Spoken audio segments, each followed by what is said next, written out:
Dalam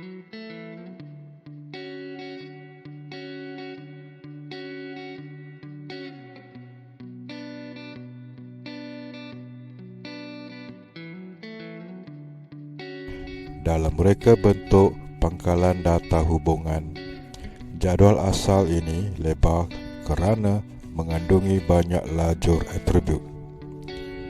Jadual yang lebar cenderung mengandungi baris rekod yang mengulang nilai-nilai atribut yang sama. Jadual yang lebar boleh dipecahkan kepada beberapa jadual hubungan yang lebih kecil. Jadual-jadual inilah yang akan disimpan dalam pangkalan data. Kaedah ini dipanggil penomalan dan digunakan untuk mencegah kelewahan dan kehilangan ketekalan data. Berikut adalah gambar raja sebuah jadual. Medan ataupun fil adalah sebahagian daripada rekod dan mengandungi data untuk subjek rekod. Data disimpan dalam rekod. Rekod terdiri daripada medan dan mengandungi semua data tentang seseorang, syarikat atau item tertentu dalam pangkalan data. Jadual pangkalan data terdiri daripada rekod dan medan yang memegang data.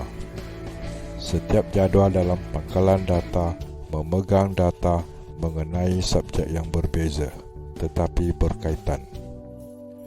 Untuk memudahkan pencarian maklumat dalam pangkalan data, maka dalam setiap rekod yang disimpan akan mempunyai satu medan yang dikenali sebagai medan kekunci ataupun key field. Kekunci primer digunakan untuk memudahkan pencarian maklumat dalam pangkalan data. Kekunci primer tidak boleh dibiarkan kosong. Kekunci primer mempunyai nilai yang unik dan tetap. Kekunci primer tidak boleh mempunyai nilai yang sama.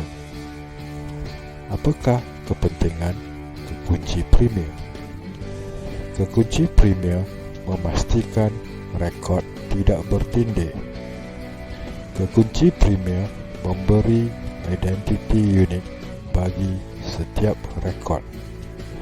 Ia memudahkan proses pencarian dan pencapaian rekod. Kekunci primer menjimatkan ruang storan komputer dan menjadikan data lebih utuh. Kekunci asing adalah kunci yang digunakan untuk menggabungkan dua jadual. Ia adalah atribut yang mengandungi nilai kunci primer daripada jadual sasaran. Apakah gambar raja perhubungan? Gambar raja perhubungan merupakan teknik grafik untuk memodelkan data. Model yang dihasilkan adalah pada tahap konsep dan tidak terikat kepada mana-mana sistem pengurusan pangkalan data ataupun Database Management System (DBMS). ERD mewakili persekitaran dalam struktur entiti, hubungan entiti dan atribut entiti. Entiti adalah sesuatu yang mempunyai data untuk disimpan. Biasanya dilabelkan dengan kata nama. Entiti boleh terdiri daripada elemen-elemen persekitaran seperti orang, objek, tempat, konsep dan kejadian. Contoh entiti orang adalah guru, murid, doktor. Contoh untuk entiti tempat adalah negara, negeri, daerah, bandar, desa. Komponen hubungan adalah perkaitan yang wujud antara dua entiti. Ia menggunakan kata kerja. Contohnya ialah mendaftar, mempunyai, mengisi, meminjam. Contoh hubungan di sini ialah murid mendaftar kursus. Komponen atribut adalah ciri-ciri atau sifat entiti. Setiap set entiti terdiri daripada beberapa atribut. Contoh di sini ialah entiti murid mempunyai atribut ID murid, atribut nama, atribut tingkatan.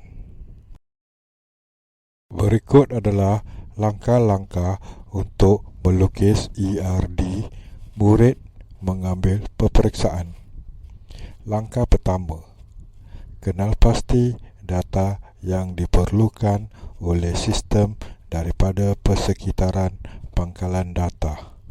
Langkah kedua, kenal pasti kumpulan untuk data yang berkait secara logikal ataupun entiti. Contoh di sini adalah entiti murid dan entiti peperiksaan.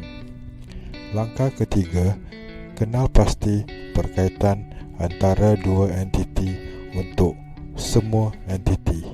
Contoh di sini adalah mengambil.